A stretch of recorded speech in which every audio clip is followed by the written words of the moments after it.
மகிழ்ச்சிங்க. Okay right. நான் சின்ன சின்ன கருத்தா சொல்றேங்க. அப்ப குறிச்சு வச்சுக்கோங்க ஒவ்வொருத்தராவும். சரிங்க. இப்ப முதல் விஷயம் வந்து என்னன்னா, இந்த பௌர்ணமி, அமாவாசை பத்தி ஒரு 2 விஷயம் சொல்லிர்றேன். அதாவது நீங்க உங்களோட குலதெய்வத்தையும், உங்க குலதெய்வ அருளையும், சித்தர்களோட அருளையும் நீங்க பெறணும் அப்டின்னா, நீங்க பௌர்ணமி வழிபாடு பண்ணணுங்க. அந்த பௌர்ணமி வழிபாடு அது வந்து ஒரு ஒரு நல்ல சிறந்த நாள் அது.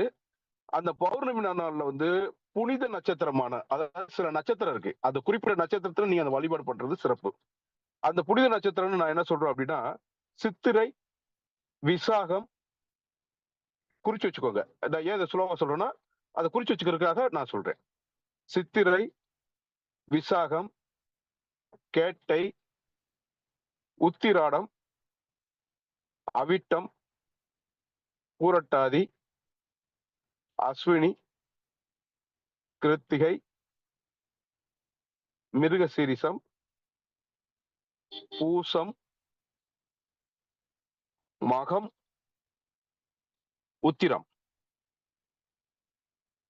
இது வேற ஒண்ணும் கிடையாது. இதுல தான் ஆக்சுவலா அந்த பௌர்ணமி அப்போ அந்த பௌர்ணமி நிகழும் இந்த நட்சத்திரத்துல. அதனால இத ஒரு புனித நட்சத்திரம்னு சொல்றோம் நாங்க. இந்த நட்சத்திரம் வரக்கூடிய நாள்ல உங்களோட குலதெய்வத்த மறக்காம அந்த மாசத்துக்கு ஒரு நாள் நீங்க போயிட்டு வந்து சாமி கும்பிட்டு வந்துருங்க. அங்க பொங்கல் போடணும், அப்படி போடணும், இப்படி போடணுங்கிற அவசியம்லாம் கிடையாது. போய் கையெடுத்து கும்பிட்டு வாங்க. அந்த பிரிமிசஸ் அந்த அந்த அந்த சுற்று வட்டாரத்துல, அந்த கோயில் இருக்கக்கூடிய அந்த இடத்துல உங்க காலடி தடம் பட்டுட்டு வரணுங்க. அத போய் சாமி கும்பிட்டுட்டு வந்தீங்க அப்படின்னா, மகாலட்சுமி அந்த அஷ்டலட்சுமி சொல்லக்கூடிய அந்த மகாலட்சுமியோட அருள் வந்து உங்களுக்கு முழுசா கிடைக்குங்க. அப்ப இது வந்து பௌர்ணமிக்கு. அமாவாசைக்கு அப்படின்னா, உங்களோட பித்ருக்களோட ஆசிகள் கிடைக்கிறதுக்காக. அதே சமயம் நம்ம போன ஜென்மத்துல செஞ்ச அந்த கர்மா கழியிறது, நம்ம செஞ்ச பாவங்கள் கழியிறது, புண்ணியம் சேர்க்கிறது, அது எல்லாமே பண்றதா இருந்தா அமாவாசையில பண்ணணுங்க. அன்னைக்கு வந்து நீங்க பித்ருக்கள நினைச்சு அ கொஞ்சம் விரதம் இருந்து நீங்க சாமி கும்பிட்டு வந்தீங்க அப்படின்னா, அவங்களோட ஆசியும் கிடைக்கும். உங்களோட பாவமும் தொலையுங்க. மகாலட்சுமி அருள் வர்றதுக்கு பௌர்ணமி, உங்களோட பாவம் குறையறதுக்கு அமாவாசை. இதுல ஒரு முக்கியமான விஷயம், மகாலட்சுமி அருள் கிடைக்கணுங்கிறதுக்காக நீங்க கோயிலுக்கு போயி கோடி கோடியா செலவழிச்சாலும் மகாலட்சுமி அருள் கிடைக்காது. ஒருபோதும் கிடைக்காது. எப்ப அப்படின்னா, நீங்க யாருக்குமே தானம் தர்மம் பண்ணாத பட்சத்துல. அதுதான் ரொம்ப ரொம்ப முக்கியங்க. நீங்க தானமும், தர்மமும் பண்ணிட்டு வந்து நீங்க சாமிய கும்பிட்டா மட்டும் தான் சாமி வந்து செல்வ வளத்த உங்களுக்கு தரும். அதே சமயம் பித்ருக்களும் உங்களுக்கு ஆசீர்வாதம் வழங்குவாங்க. நானு அதாவது வெளியில ஒரு ரூ. 10 ஒரு 2 இட்லிய வாங்கி ஒருத்தருக்கு குடுத்துட்டு, தண்ணி பாட்டில் வாங்கி குடுத்துட்டு வந்து, நீங்க சாமி கும்பிட்டு பாருங்க. அதோட பலன் வேற. மத்தபடி அதே ரூ. 10 செலவழிக்காம 10,000க்கு சாமிக்கு நீங்க பூ மாலை, அந்த மாலை, இந்த மாலைன்னு சாத்தி ரூ. 10,000 செலவழிச்சு நீங்க சாமி கும்பிட்டாலும், மகாலட்சுமி அருள் கிடைக்காதுங்க. ரூ. 10 வெளியில நீங்க தானம் பண்ணிட்டு வர்றா வச்சு தான் இந்த அம்மா உங்களுக்கு அருள் குடுக்கும். அதுதான் ரொம்ப ரொம்ப முக்கியம். சோ, அமாவாசையும், பௌர்ணமியும் மறந்துறாதீங்க. அடுத்து இன்னொரு விஷயம் இருக்குங்க. இன்னைக்கு ஜோதிடர்கள் அத்தனை பேருக்கும் ரொம்ப தேவையான ஒரு விஷயம். அந்த இன்ட்யூஷன் பவர்ன்னு சொல்லுவாங்க. இந்த இன்ட்யூஷன் பவர் ஜோதிடர்களுக்கு மட்டுமல்ல, சாதாரண மனிதர்களுக்கும் இந்த இன்ட்யூஷன் பவர் வேலை செய்யும்.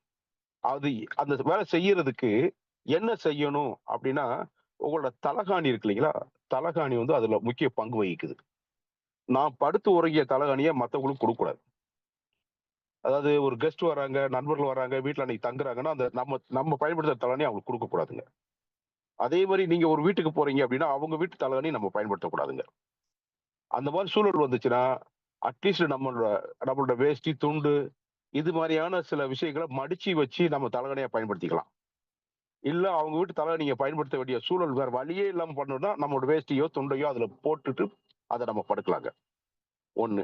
இதுல ஒரு முக்கியமான விஷயம்ங்க. பெரிய பெரிய கோடீஸ்வரன் ஆ வீட்ல இருக்கக்கூடிய அந்த கோடீஸ்வரன் படுத்து பயன்படுத்துற தலகாணிய நம்ம எடுத்துட்டு வந்து நம்ம பயன்படுத்துறோம். நம்ம அதே மாரி கோடீஸ்வரன் ஆவோங்கிற ஒரு ஒரு மறைமுக கான்செப்ட் ஒண்ணு இருக்குங்க.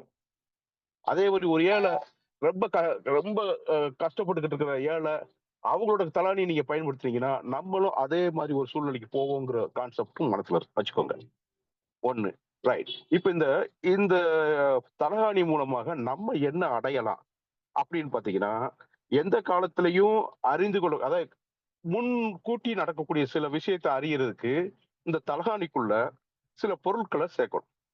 அது என்ன அப்படின்னா, ஸ்படிகக்கல், ஸ்படிகம் இருக்கு பாருங்க, அந்த ஸ்படிக கல்லு. அப்புறம் அமிதிஸ்ட்னு ஒரு கல் இருக்கு. அப்புறம் கிறிஸ்டல். இந்த 3 கல்லையும் சம அளவு எடுத்துக்கணுங்க. எடுத்துக்கிட்டு ஒரு சின்ன பாக்கெட்டு, அதாவது ஒரு சின்ன நம்ம சுருக்கு பைன்னு சொல்ல முடியாது, அந்த சுருக்கு பை மாதிரி ஒண்ணு வச்சுக்கிட்டு, அதுக்குள்ள அந்த வச்சுக்கிட்டு அந்த தலாணிக்கு உள்ளுக்குள்ள நீங்க அதை வைக்கணுங்க. அந்த தலாணிக்குள்ள மத்திய ஸ்தானத்துல வச்சுக்கணுங்க. அதை மறைச்சு வச்சுக்கணும். இத வைக்கிறதுக்கு முன்னாடி என்ன பண்ணணும் அப்படின்னா, இதுல ஒரு சின்ன ஒரு ஒரு ஒரு பூஜை பண்ணணும். என்ன பூஜை அப்படின்னா, கேதுவிற்கும் சந்திரனுக்கும், கேதுவுக்கும் சந்திரனுக்கும் காற்றாலும் நெருப்பாலும் பூஜை செய்யணும்.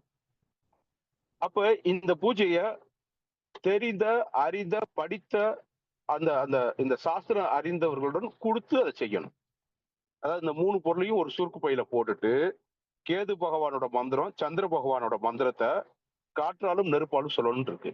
அப்ப காற்றாலும் நெருப்பாலும் அப்படின்னா என்ன அப்படின்னா, காற்றுங்கிறது வேற ஒண்ணும் கிடையாது. நீங்க மந்திரத்தை உங்களோட வாயால சொல்றதுங்க. நெருப்பு அப்படிங்கிறது என்னன்னா, யாக வளர்த்து அந்த யாகத்துல அது பக்கத்துல வச்சு இந்த சாமி இந்த இந்த பொருளை பூஜை மூலமாக பண்ணி அதை எடுக்கிறதுங்க.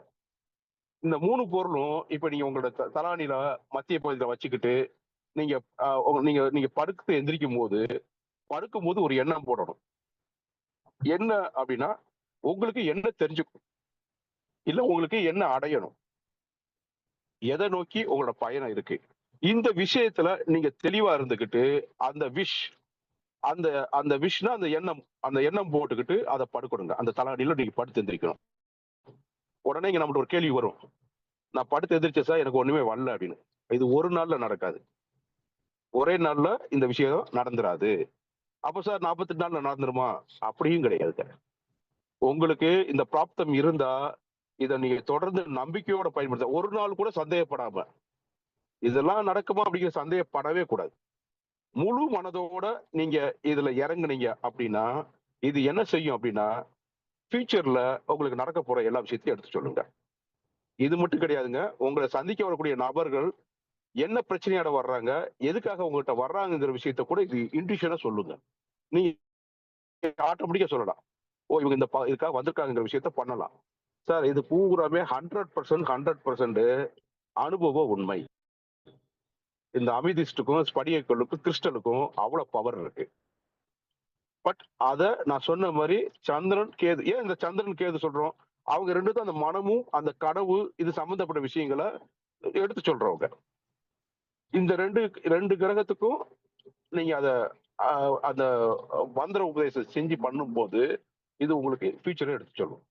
என்ன சார், எங்க வீட்டுல கேமரா வச்சு பார்த்த மாதிரியே சொல்றீங்களேன்னு சொல்றாங்க இல்லையா, அது பூரா இதுதான். சோ இதுல அந்த இது என்னன்னா, இந்த தலையணைய வந்து ஒரு வட்டம் நீங்க வச்சிருக்கீங்களா, வைக்கீங்கன்னா மேல் பக்கம் நீங்க அந்த கிறிஸ்டல் கல் இருக்கு அப்படின்னா அந்த மேல் பக்கமும் தான் எப்பயுமே இருக்கணும். ஒரு உள்ள அடிப்பக்க கிறிஸ்டல் கல் வச்சிருந்தீங்கன்னா அடிப்பக்கம் தான் அந்த கிறிஸ்டல் கல் இருக்கணும். இன்னைக்கு அடிப்பக்கம் இருக்கு, அடுத்த நாள் போடும்போது மேல் பக்கம் இருக்கு அப்படின்னா அப்படி இருக்கக்கூடாது. நான் சொல்றது புரியுதான்னு பாத்துக்கோங்க. ஒண்ணு. அடுத்து, கத்திரிப்பூ வண்ண வயலட், அதாவது கத்திரிப்பூ மாதிரி இருக்கும்போது வயலட் கலர்ல இந்த தலகாணி உரையா பயன்படுத்தணும். சோ நான் ரூல்ஸ் சொல்றதெல்லாம் குறிச்சு வச்சுக்கோங்க. கத்திரிப்பூ கலர்ல, அதாவது வயலட் கலர்ல அந்த தலகாணியோட உரை இருக்கணும். இந்த 3 கல்லு நீங்க வைக்கணும். அந்த 3 கல்லையும் மேல்புறம் வச்சீங்கன்னா மேல்புறம் வைக்கணும், கீழ்ப்புறம் வச்சா கீழ்ப்புறம் வைக்கணும். அது மாறக்கூடாது, எப்பயும் மாறக்கூடாது. அதே மாதிரி மத்திய பகுதியில இருக்கணும். லெப்ட்ல ரைட்ல எல்லாம் மாறக்கூடாது. இதெல்லாம் வச்சுட்டு வாங்க, இது நடந்தே நடக்கும், தீரும். சோ இது உங்க உங்க பிரச்சனைக்கான தீர்வாகவும் இருக்கும், இல்ல வரக்கூடியவங்களோட பிரச்சனைக்குரிய தீர்வாகவும் இருக்கும். நீங்க சில சமயம் பாருங்க, உங்களுக்கு ஒரு ஒரு ஒரு சின்ன எக்ஸாம்பிள் சொல்றேன். நீங்க ஒரு வண்டியில பயணம் பண்ணிக்கிட்டு இருப்பீங்க, இல்லாட்டி பைக்ல பயணம் பண்ணிட்டு ஒரு டீ கடையில போய் நிப்பாட்டி டீ குடிக்க போவீங்க. அப்படி போய்கிட்டு இருக்கும் போதே பாத்தீங்கன்னா, நீங்க ஏதாவது ஒரு பாட்டை ஹம்மிங் பண்ணிட்டு போவீங்க. ஏதாவது ஒரு பாட்டு படிச்சுக்கிட்டே போவீங்க, மனசுக்குள்ள படிச்சுட்டு போவீங்க. அந்த டீ கடையில போய் நீங்க வண்டியை நிப்பாட்டிட்டு ஒரு டீ சொல்லிட்டு ஆர்டர் சொல்லிட்டு நின்னு பாருங்களே, நீங்க கம்மிங் பண்ணி முடிக்கிறீங்கல்ல, அதாவது முடிச்சிருக்க மாட்டீங்க. அதோட தொடர்ச்சியான வரியில இருந்து அங்க ஒரு பாட்டு படிச்சுட்டு இருக்கோம். அதே பாட்டு படிக்கணும். எத்தனை பேர் இதை அனுபவிச்சிருக்கீங்கன்னு பாருங்க. இதுவுமே அது ஒரு விஷயம் தான்.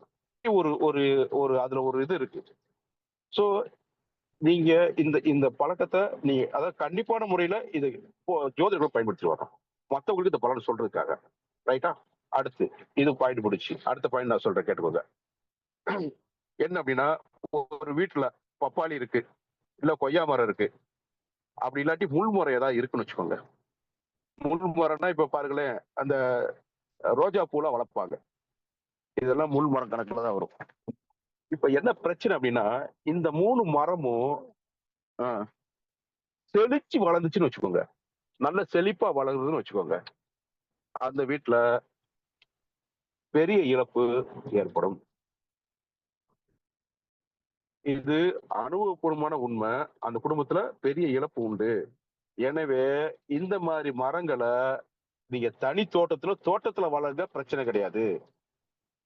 உங்களோட வீட்டுல உங்க வீட்டுக்குள்ளனா அந்த வீட்டு காம்பவுண்ட் இருக்கு இல்லையா? உங்க வீட்டு காம்பவுண்ட் சுவரு, இல்ல காம்பவுண்ட் சுவர் போடல அப்படின்னா உங்களோட உங்களோட பவுண்டரி 4 கல் ஊட்டி இந்த இடம் அதுக்குள்ள வீடு கட்டியிருப்பீங்க அப்படின்னா உங்க பவுண்டரிக்குள்ள இது வளரக்கூடாது. அப்படி வளர்ந்துச்சு அப்படின்னா நான் சொன்ன மாதிரி உங்க வீட்டுல பேர் இழப்பு ஏற்படும். ஒருவேளை இங்க கேட்டுக்கிட்டு இருக்கிறவங்களுக்கு அவங்க அவங்க வீட்டுல இப்படி இருந்து அந்த காலத்துல ஏதாவது பேர் இழப்பு ஏற்பட்டுச்சாங்கிறத யோசிச்சு பாருங்க. சார் எங்க வீட்டுல பப்பாளி வளர்க்க சார் நல்லா வளர்ந்துருக்கு சார். அந்த நேரத்துல உங்க குடும்பத்துல என்ன நடந்துச்சு பாருங்க.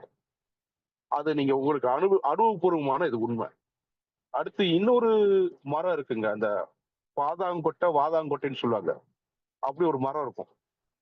அதை சில வீட்டுல வளர்ப்பாங்க. அவங்க வீட்டுல வில்லா மாதிரி இருக்கும். அதனால அதுக்குள்ள வளர்ப்பாங்க. அந்த அந்த ப்ரீமிசஸ்க்குள்ள அந்த வீட்டுல பூரா பாத்தீங்கன்னா அகால மரணம் ஏற்படும். இது அதான் நான் சொல்றது பூராமே 100% அனுபவம் உண்மை. தயவு செய்து வீட்டுல யாராவது இந்த பாதாம் மரம் சொல்லக்கூடிய அந்த வாதாங்கொட்டை மரம் இருந்துச்சுன்னா அதை முதல்ல வெட்டி எடுத்துருங்க. அண்ட் தென் நான் இப்ப சொன்ன மாதிரி இந்த கொய்யா மரம், இந்த பப்பாளி மரம், அப்புறம் முள் செடி முள் மரம் எது இருந்தாலும் எடுத்துருங்க. இது எல்லாமே நம்ம குடும்பத்துக்கு ஆகாத ஒரு விஷயம். அப்புறம் சொல்லுவாங்க, சார் என்ன சார் வீட்டுல கொஞ்சம் கொஞ்சம் கொஞ்சம் கொஞ்சம் நான் பொதுவா என்ன சொல்றேன்னா என்னோட என்னோட கிளைண்ட்டுக்கு இந்த வாஸ்து பார்க்கும்போது கிளைண்ட் புக்கு இடம் ரொம்ப இருக்குங்க, அதுல வளர்க்குற இதுல வளர்க்குறங்க. எந்த மரம் செடி கொடி வளர்த்தாலும் உங்களோட இடுப்புக்கு மேல அது போகக்கூடாதுங்க. ஒண்ணு, உங்க இடுப்புக்கு மேல உங்க நெஞ்சுக்கு மேல அந்த மரம் வளர்ந்துச்சு அப்படின்னா உங்களை காலி பண்ணிடும். என்ன சார் இப்படி ஆப்போசிட்டா சொல்றீங்கன்னு நினைக்காதீங்க. அனுபவ உண்மைய நான் உங்ககிட்ட பகிர்ந்துகிட்டு இருக்கேன். நீங்க வேணும்னா உங்க வீட்டுல இருந்துச்சுன்னா, இல்ல உங்க நண்பர்கள் வீட்டுல இருந்துச்சுன்னா, உங்க உறவினர்கள் வீட்டுல இருந்துச்சுன்னா, அவங்க வீட்டுல என்ன நடக்குங்கிற விஷயத்த நீங்க ஆய்வு பண்ணி பாருங்க. நல்லா இருந்த குடும்பம் எப்படி கொஞ்சம் அதாவது அது அந்த தரத்தை விட குறைஞ்சு போச்சு. இல்லாட்டி அந்த வீட்டுல இருக்கக்கூடிய தலைமகன், இல்ல வீட்டுல இருக்கக்கூடிய தலைவரை இழந்தத, இல்லாட்டி அவங்க முடங்குனத அனுபவபூர்வமா யோசிச்சு பாருங்க தெரியும். நம்ம வீட்டுல இருந்துச்சுன்னா தயவு செய்து அத கொஞ்சம் மாத்துறதுக்கு முயற்சி எடுங்க. எடுக்கிறதுக்கு முயற்சி எடுங்க. நீங்க வளர்க்கவே வளர்க்காதீங்கன்னு தான் நான் சொல்லுவேன் வீட்டுக்குள்ள. மத்தபடி நீங்க தோட்டம் வாங்கி 4 ஏக்கர் 5 ஏக்கர்ல நீங்க பெரிய பெரிய மரங்கள் பயிரிடுங்க, தப்பே கிடையாதுங்க. அது வேற. சரி. அப்புறம் கையில தூக்கி வணங்குறோம் இல்லையா? வணக்கம் சொல்றோம். இந்த வணக்கம் சொல்றதுல வந்து ஒரு வகை இருக்குங்க. எப்பயுமே தலைக்கு மேல கையை தூக்கி வணங்கக்கூடாது. தலைக்கு மேல கையை தூக்கி வணங்குறது எங்க இருக்கணும் அப்படின்னா சரண்டர்ன்னு சொல்லுவாங்க. ஒரே ஒரு இடம் தான். அதாவது உயிருக்கு மேலான ஒரு விஷயம். அதான் உயிரே போகக்கூடிய நிலைமை அப்படிங்கிற அந்த ஒரே ஒரு விஷயத்துக்கு மட்டும்தான் உங்க தலைக்கு மேல கையை தூக்கி வணங்கணும். அப்படி இல்லாத பட்சத்துல நெஞ்சு அளவுல தான் வணங்கணும். நெஞ்சில தான் கை வச்சு வணங்கணும். அதுக்கு மேல நீங்க வணங்குறதா இருந்தா உங்களோட தொண்டைக்குழியில கை வச்சு வணங்குற மாதிரியான அளவுக்கு தான் வச்சுக்கணுமே தவிர தலைக்கு மேல போகவே கூடாது. அதுக்கு சிறந்த எடுத்துக்காட்டு பாஞ்சாலி. உங்களுக்கு பாஞ்சாலியுடைய கதை தெரியும். அவங்கள துயில் உரியிறாங்க. துயில் உரியும் போது அந்த அம்மா எவ்வளவு போராடி பாக்குது. கடைசியில ஒரே வழியா முடியவே முடியாத பட்சத்துலதான் தலைக்கு மேல கையை தூக்கி கிருஷ்ணா என்னை காப்பாத்துன்னு சொல்லி கிருஷ்ண அர்ப்பணம், அதாவது கிருஷ்ணனுக்கே விட்டுருச்சு அது. அந்த மாதிரி உங்களுக்கு அந்த அதான் மானம் போச்சுன்னா உயிர் போச்சு நம்ம தமிழரோட பண்பாடு. அது மாதிரியான ஒரு சூழல் இருக்கும்போது மட்டும்தான் தலைக்கு மேல கையை தூக்கி வணங்கணும். ஒருவேளை அப்படி தலைக்கு மேல கையை தூக்கி வணங்கணும் அப்படின்னா என்ன அர்த்தம் அப்படின்னா ரொம்ப பேருக்கு அது தெரியணும்ல. அது என்னன்னா தலைக்கு மேல கையை தூக்கி நீங்க வணங்குனீங்கன்னா உங்ககிட்ட இருக்க புண்ணியத்தை நீங்க மத்தவங்களுக்கு கொடுக்குறீங்கன்னு அர்த்தம். அப்ப தெய்வத்துக்கிட்ட மட்டும்தான், அதாவது கடைசி, அதாவது தெய்வத்துக்கிட்டையும் நான் சொல்றது கடைசியா உனக்கு வேற முடியவே முடியல, காப்பாத்து அப்படிங்கிற அந்த சரணாகதி தத்துவம் வரும்போது மட்டும்தான் அந்த கையை தூக்கணும். ஏன்னா நான் இதை எதுக்கு இப்ப நான் சொல்றேன், உங்களுக்கு தெரியாதுல, இப்போ எலெக்ஷன் வருது. இந்த எலெக்ஷன் டயத்துல கண்டிப்பான முறையில இந்த விஷயத்தை நீங்க தெரிஞ்சுக்கணும். நீங்க என்ன பண்ணுவீங்க, தலைவர் வந்துட்டாரு உடனே கையை தலைக்கு மேல கையை தூக்கி வணங்குவீங்க. அதனாலதான் தலைவர் நல்லா இருக்காரு. ஏன், உங்க புண்ணியத்துல அங்க போயிடுச்சு. நடிகர் வர்றாரு, ஒரு ஒரு விழாக்கு வர்றாரு, உடனே அவரை அவரை பார்த்த உடனே குஷி ஆயிடுறீங்க, கையை தூக்கி தலைவான்னு கூப்பிடுறீங்க. உங்க புண்ணியத்துல அங்க போயிடுச்சு. சார், ஏற்கனவே நம்ம ஹிந்து தர்ம சாஸ்திரத்துல என்ன சொல்லியிருக்கு அப்படின்னா, அதாவது ஒரு ஒரு உங்களை ஆளக்கூடிய ஒரு தலைவன் இருக்காருன்னு வச்சுக்கோங்க. உங்களை ஆளக்கூடிய தலைவனா முதல்ல எங்க ஆரம்பிக்க தெரியுமா, உங்க ஏரியா இல்ல இருக்கக்கூடிய வார்டு மெம்பர், அதுக்கடுத்து கவுன்சிலர், அதுக்கப்புறம் பிரசிடென்ட், அதுக்கப்புறம் எம்எல்ஏ, எம்பி, முதலமைச்சர், அப்புறம் என்ன சொல்றது பிரதமர், அதுக்கு மேல குடியரசுத் தலைவர் சொல்றாங்க இல்லையா, இவங்க தான் உங்களை வாழக்கூடிய தலைவர். அந்த காலத்துல மன்னன், குறுநில மன்னன் இருப்பாங்க, ஜமீன் இருப்பாங்க, இவங்கெல்லாம் உங்களை ஆளக்கூடிய மன்னர்கள். இதுல என்னன்னா, நீங்க யாருக்காவது ஒரு ஒரு ரூபா தர்மம் பண்ணுனீங்க அப்படின்னா அதுல 5 பைசா தர்ம கணக்கு உங்களோட தலைவருக்கு போயிடுங்க. ஏன்னா அவர் தான் உங்களை ஆள்றதுனால, அவரின் ஆளுமை கீழ தான் நீங்க இன்னைக்கு உயிரோட 5% வந்து தலைவருக்கு போயிடும் உங்க புண்ணியத்துல. அப்ப நார்மலா நீங்க செய்யக்கூடிய தான தர்மத்துல, சார் நீங்க தானம் பண்றதுனால தான் அவர் அங்க அவ்வளவு அழகா இருக்காரு, அவ்வளவு வசதியோட இருக்கிறாரு. உங்களோட ஒருத்தரோட 5% வந்து அவர் அவ்வளவு வாழ வைக்குதுங்க. அதனாலதான் நாங்க என்ன சொல்லுவோம்னா, எந்த ஒரு தலைவரையும் உங்களுக்கு பிடிக்காத தலைவராக இருந்தா கூட அவரை ஏசாதீங்க, அவரை திட்டாதீங்க, அவரை சுடு சொல்லால பண்ணாதீங்க, சுடு சொல்லால வையாதீங்க. அப்படி வஞ்சீங்கன்னா இப்ப என்ன நடக்கும் அப்படின்னா, உங்களை எப்படி நீங்க பண்ணக்கூடிய தானத்துல 5% அவருக்கு போய் சேருதோ, நீங்க திட்டுறீங்கன்னு வச்சுக்கோங்களேன், அவரோட கர்மா 5% கழிச்சு உங்களுக்கு சேரும். சார் பாத்துக்கோங்க, புண்ணியமும் இந்த கர்மாவும் எப்படி டிரான்ஸ்பர் ஆகுதுங்கிறது. நீங்க ஒருத்தரை வஞ்சீங்க அப்படின்னா, ஒருத்தரை நல்லா ஏசுனீங்க அப்படின்னா அவன் கர்மா கழிஞ்சு உனக்கு வந்து சேரும். ஒருத்தரை நீங்க வாழ்த்துறீங்க அப்படின்னா அவன் வாழும்போது, அதே நீங்க தான தர்மம் கொடுக்குறீங்க அப்படின்னா அதுல உங்களை வாழ வைக்கக்கூடிய தலைவர்களுக்கு போய் சேரும். இது எல்லாமே இருக்கு. அதனாலதான் வேதாத்திரி மகரிஷி வந்து இங்க வரும்போது, அதாவது அவரு அவர் அந்த ஒரு இது அறிவு திருக்கோயில் அந்த விஷயங்களை ஆரம்பிக்கும் போது, முத இந்த நம்மளுக்கு தெரியும், முன்னாடி காலத்துல நீங்க பாருங்க, சோகத்துல வந்து நம்ம தலைவர்கள், பழைய தலைவர்கள் பேரு போட்டு ஒளிகன்னு போட்டிருப்பாங்க. நம்ம இதுல வந்து தப்பாவும் நம்ம சொல்ல, இப்ப கலைஞர் ஒளிக, எம்ஜிஆர் ஒளிக அப்படின்லாம் ஒரு காலத்துல வந்து சோத்துல எழுதி வச்சிருப்பாங்க. அப்புறம் வேற சோத்துல பாத்தீங்கன்னா எம்ஜிஆர் வாழ்க, கலைஞர் வாழ்கன்னு எழுதி வச்சிருப்பாங்க. ஆனா இன்னைக்கு எங்கேயாவது நீங்க இந்த ஒளியங்கிற வார்த்தைய சோகத்துல பாத்திருக்கீங்களா? பார்க்கவே முடியாது. ஏன் அப்படின்னா அது இப்ப காலம் மாறி போச்சு. அதுல ஒரு முக்கிய பங்கு வந்து நான் சொல்லுவேன் வேதாத்திரி மகரிஷிக்கு உண்டு. அந்த ஒளிங்கிற வார்த்தையவே கொஞ்சம் ஒழிக்கிறதுக்கு அவங்க கொஞ்சம் பாடுபட்டாங்க. இன்னைக்கு நம்ம எல்லாமே யாரை பார்த்தாலும் வாழ்க வளமுடன் சொல்றோம்.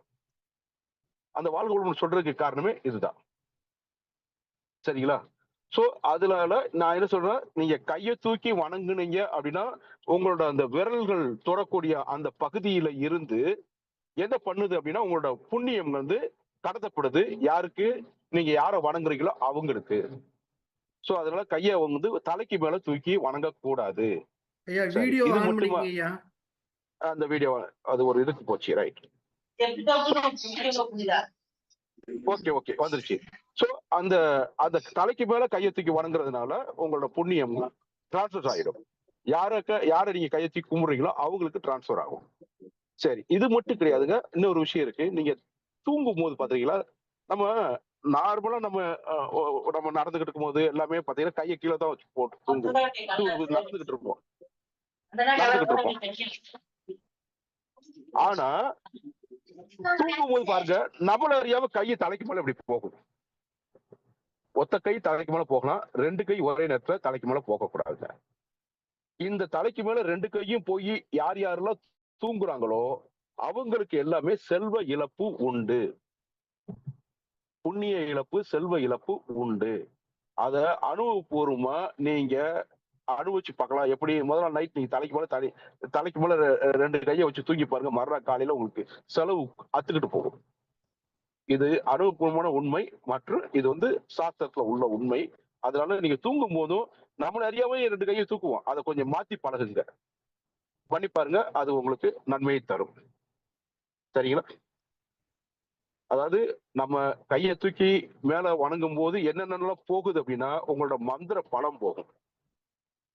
நீங்க ஏற்கனவே மந்திரம் ஜெபிச்சு வச்சிருந்த பலம் வந்து மந்திர பலம் எல்லாம் போயிடும். செல்வ பலம் போயிடும். சந்தோஷ பலம் போயிடும். இந்த 3 ஐட்டம் இருக்குங்க.